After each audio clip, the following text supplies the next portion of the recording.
उत्तानपाद कौन है? संसार में जिसके पैर ज्यादा फैले हुए। वैसे कहावत तो ये आती है कि उतने पैर पसारो जितनी लंबी रजाई हो, और पैर ज्यादा लंबे पसार दिए, रजाई छोटी पड़ गई तो फिर रजाई फटती है कि नहीं? परेशानी होती है कि नहीं? दिक्कत आती है कि नहीं? कहीं न कहीं किसी अंश में दिक्कत आती ही है। तो कहने का भाव है, संसार में पैर ज्यादा मत फैलाओ, संसार में कामनाओं को ज्यादा मत दौड़ाओ। प्रहलाद जी को भगवान नरसिंह दर्शन देने को गए तो प्रहलाद ने यही वरदान मांगा, यद्राशीष कामान यद्राशीष मे कामान वरांतों वरदर्शः। हे प्रभु, यदि आप मेरे ऊपर प्रसन्न हो तो मेरी इन कामनाओं का वरदान दीजिए कि ये संसार से हट करके आपके चरणों में लग जाएं, क्योंकि आपके चरण सिंधु में ये जब कामना लगेंगी तो निश्चित है कि मैं निहाल हो जाऊंगा। कामना संसार में जितनी फैलाते हैं उतने कष्ट होते हैं, उतनी परेशानियां होती हैं। जाये उत्तानपादस्य सुनीति सुरतस्तयोः।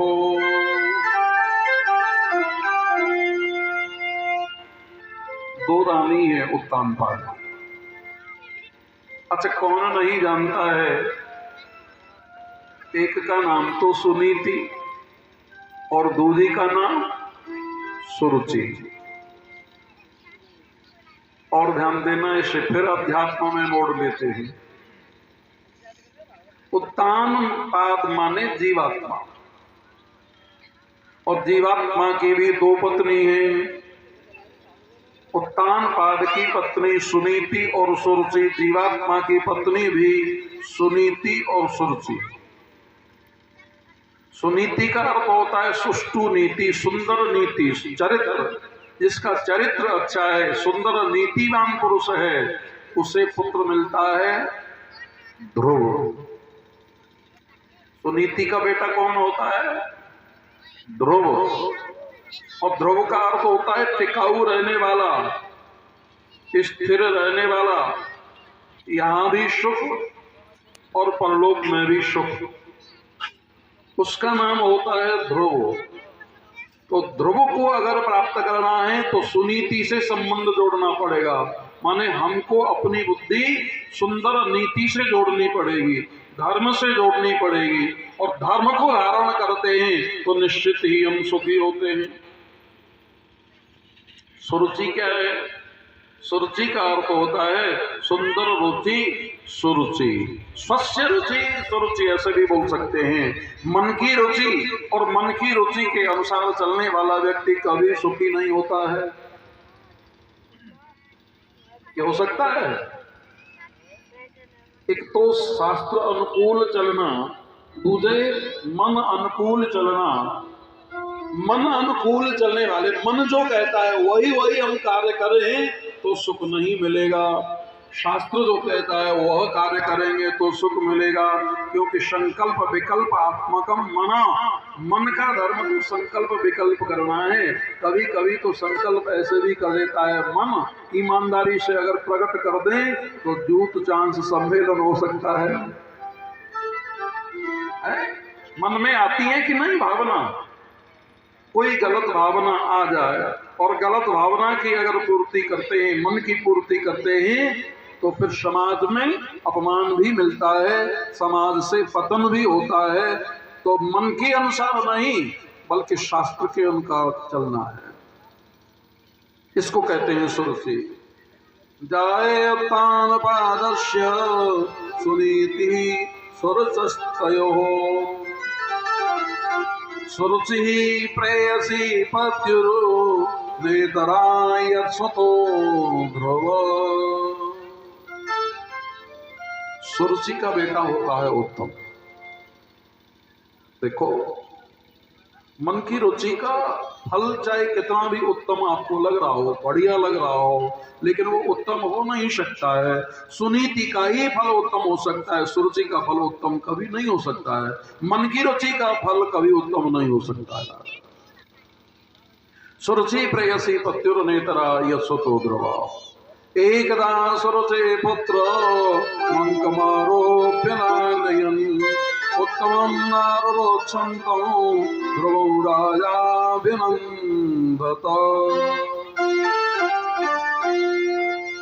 महाराज श्री सुखदेव जी बोले, राजन परीक्षित, एक दामन एक बार सुरुचि पुत्र जो उत्तम है उसे गोदी में लिए हुए राजा दुलार कर रहे थे, स्नेह कर रहे थे, आंखों में आंख डाल करके थोड़ी के नीचे हाथ लगा करके बड़ा स्नेह कर रहे थे। उसी समय ध्रुव ने भी निश्चय किया कि जो प्रेम जो दुलार मेरा भाई उत्तम प्राप्त कर रहा है वही प्रेम मैं भी अपने पिता से प्राप्त करूं। यही स्नेह लेकर के, यही भावना लेकर के अपने पिता की गोदी में जाना चाहते हैं। जो जा करके हाथ ऊपर किए और पिता की गोदी में जाने की चेष्टा की। पिता की भावना कितनी सुंदर, अपने पुत्र ध्रुव को देख करके उसे भी अपनी गोदी में लेना चाहा। राजा उत्तानपाद ने अपने पुत्र ध्रुव को लेने के लिए दोनों हाथ आगे बढ़ाए और इधर दोनों हाथ ऊपर की ओर किए। ध्रुव ने भी, तो जिस समय ध्रुव जी महाराज ने ऊपर की ओर हाथ किए हैं और हाथों से ऐसे ही उठाना चाहा, उसी समय बगल में बैठी हुई सुरुचि ने राजा को रोक दिया। राजन रुको, राजा को रोक दिया। थोड़ा और ध्यान दें, मैंने बताया था उत्तानपाद द्वीप है और ये सुरुचि मन की रुचि है और ये मन की रुचि साधक को माने जीवात्मा को सुंदर ध्रुव पद से रोकती है, सुंदर कार्यों से रोकती है, भगवान की भक्ति करने से रोकती है। भोगों की लिप्सा जिसके हृदय में होगी वो भगवान की भक्ति नहीं कर सकता। ये भोगों की लिप्सा जब तक रहती है तब तक भक्ति सफल नहीं होती है, भक्ति करना भी कठिन है। तो इस समय रोक दिया राजा को, साधना से रोक दिया मानो, और बालक ध्रुव को रोक करके कहने लगी, सुरुचि अरे बालक तू यहां से भाग जा, राजा की गोदी में बैठने का अधिकार तुझे नहीं है। क्यों? कि तूने मेरे उदर से जन्म नहीं लिया और मेरे उदर से जन्म लेने वाला ही इस गद्दी पर बैठ सकता है। नवत्स नपतेर्धृष्ण्यं भवानारोढुमर्हति न गृहीतो मया यत्त्वं उत्साहमपि नृपात्मज।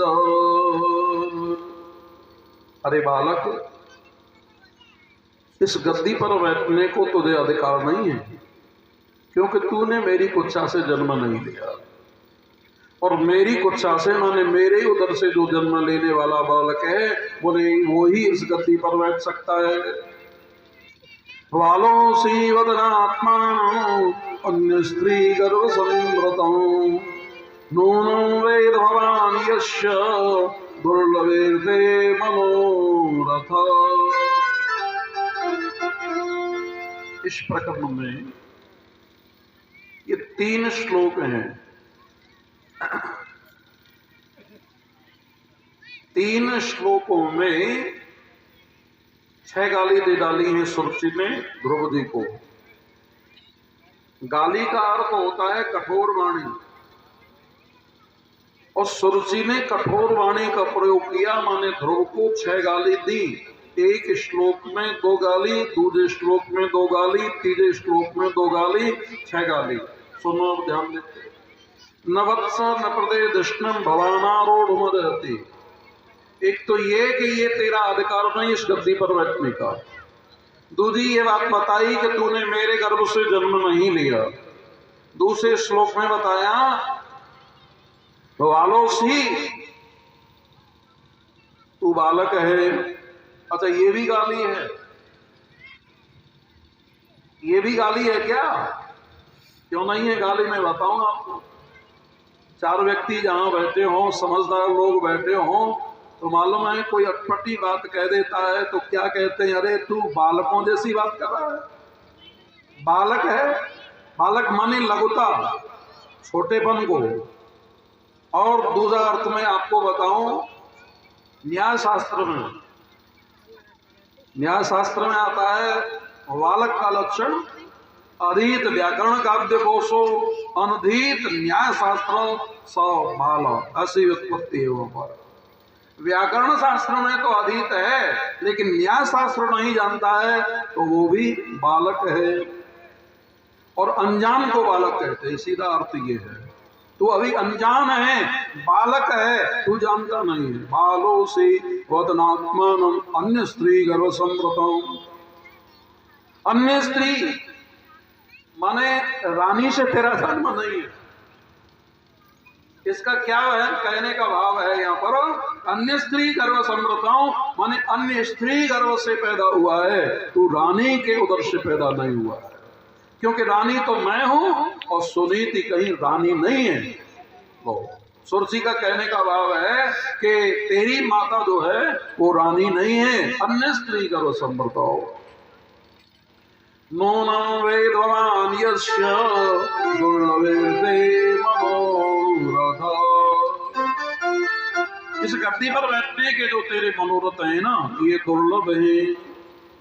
हाँ, अगर तुझे ज्यादा दुख है मेरी बात सुन करके, तो ले एक श्लोक में बताया कि अब मैं तुझे बात ये भी बताती हूँ कि इस गद्दी पर बैठने का निश्चय ही है तो साधना कर। और वो साधना क्या है? तपसाराध्य पुरुषं तस्यैवानुग्रहेण मे। जंगल में जा, आराध्य देव की आराधना कर, मना, और उनसे एक वरदान मांगना। क्या? हे प्रभु, अब मेरा जन्म पूरा हो जाए, जीवन पूरा हो जाए, तो मृत्यु के बाद में फिर मेरा जन्म हो, तो सुरुचि के गर्भ से मेरा जन्म हो। माने मैं सुरुचि के, माने मेरे उधर से तेरा जन्म हो, और मेरे उधर से जब जन्म लेगा तो फिर इस गद्दी पर बैठने का तू अधिकारी हो जाएगा। अच्छा, कितनी पगली है वैसे ये, आपने ध्यान दिया? ये सुरुचि भी कितनी पागल है। आधी बात सच कह रही है और आधी बात बिल्कुल गलत कह रही है। तप कर, जंगल में जाकर के भगवान की आराधना कर, बढ़िया बात है, लेकिन उसका फल क्या बताया कि तू मरेगा, फिर जन्म लेगा, और जन्म तू मेरे उधर से ले। अरे पगली, भगवान का जप करने वाला कोई आदमी जन्म थोड़ी लेता है, और जन्म भी लेगा तो किसी वीरांगना से लेगा या भगतानी से जन्म लेगा, तुझ जैसी दुष्टा के उधर से थोड़ी जन्म लेगा। तो ये कितनी पगली है। तपसाराध्य पुरुषं तस्यैवानुग्रहेण मे गर्भे त्वं साधयात्मानं यदीच्छसि न पाषाणम्। महाराज श्री सुखदेव जी बोले, राजन परीक्षित, ये बालक का अपमान बालक ध्रुव को सहन नहीं हुआ। क्यों? क्षत्रिय अंशों में ये ताकत नहीं कि कहीं अपमान होता हो और वो व्याकुल नहीं हो। मानो सोते हुए सर्प को जगा दिया हो। यहाँ वर्ण आता भी है, मातुष पत्न्या शत्रुक्त विद्या स्वसंसा दंड हतो यथा ही। हे राजन, ऐसा लग रहा था महाराज ध्रुव को देख करके तो माने सोते हुए सर्प के ऊपर दंड का प्रहार कर दिया जाए तो डंडा खा करके सर्प की जो दशा होती है, फुफकार मारने लगता है, क्रोध में आ जाता है, वही तो हाल ध्रुव का हो गया था। गरम गरम सांसें निकल रही थी, अपमानित हुआ क्षत्रिय अंश, क्योंकि क्षत्रिय अंशों में अपमान सहन करने की सामर्थ्य नहीं होती है। हित्वा विशन्तं पितरं सन्नवाचम् जगामातु प्ररुदं सकाशम्। अपनी माता सुनीति के पास गए ये बालक ध्रुव, आंखों में अश्रु थे। उस समय माता सुनीति ने अपने बालक की इस हालत को देखा तो पुत्र के नेत्रों में अश्रुओं को देख करके वो अपने भी नेत्रों के अश्रुओं को नहीं रोक सकी। धैर्य टूट गया। अपने बालक को गोदी में लेकर के समझाने लगी, बेटा क्यों तुम्हारे नेत्रों में अश्रुओं को मैं देख रही हूं? तो बालक ने कहा, माता अश्रुओं का कारण तो मैं पीछे बताऊंगा, लेकिन एक बात तू मुझे बता, क्या मैं राजकुमार नहीं हूं? क्या मैं रानी का पुत्र नहीं हूं? तुम रानी नहीं हो? कोई परिस्थिति किसी के कारण अगर बढ़ती है तो उसका दायित्व बन जाता है। और जो महापुरुष होते हैं, जो गंभीर पुरुष होते हैं, चाहे माताओं में हो चाहे पुरुषों में हो, वो बड़ी सी बड़ी घटना को भी टालने की कोशिश करते हैं। माता सुनीति ने कहा, बेटा रहने दो इन बातों को, लेकिन तुम कोई कारण बताओ, क्या बात है तुम्हारे नेत्रों में अश्रु? माता मैं अपने पिता की गोदी में जाना चाहा था, लेकिन उसी समय मेरी उस विमाता माने मौसी ने मुझे कटु शब्द कहा कि तू दासी पुत्र है, तू रानी पुत्र नहीं है, इसलिए तू इस गद्दी पर भी नहीं बैठ सकता है, और मुझे रोक दिया। चलो ये तो कोई बात नहीं है, लेकिन दुख तो मुझे इस बात का ज्यादा हुआ कि ये सब कुछ सहन करते गए, लेकिन पिता ने भी कुछ नहीं कहा। मुझे बताया कि इस गद्दी पर तुझे बैठना ही है तो तू जंगल में जा और आराध्य देव की आराधना कर, उसे मना करके तू जब मेरे गर्भ से जन्म लेगा तो इस गद्दी का अधिकारी बनेगा। मां सुनीति कहने लगी, तो बेटा फिर क्या गलत कहा? वो भी तो तेरी माँ है, और माँ सदा ही पुत्र का हित चाहती है। सच कहा, प्राणी मात्र को भगवान का भजन करना चाहिए। मैं भी कहती हूं कि तू जंगल में जाकर के भगवान की आराधना कर। माता और पिता के संस्कारों से ही संतान बनती है, और माता पिता के दायित्व को जो माँ बाप पूरा नहीं करते हैं, उनके कारण ही संतान बिगड़ती है। कभी कभी ये भी देखने में पाया जाता है। दायित्व अपना अपना हर व्यक्ति को पूरा करना चाहिए। जो संतान का दायित्व है, संतान को माता प्रति करना चाहिए, पिता के प्रति करना चाहिए, और माता और पिता को भी संतान के प्रति जो दायित्व है वो संतान के प्रति करना चाहिए। तो मां सुनीति ने संस्कार दिए, सुंदर संस्कार दो।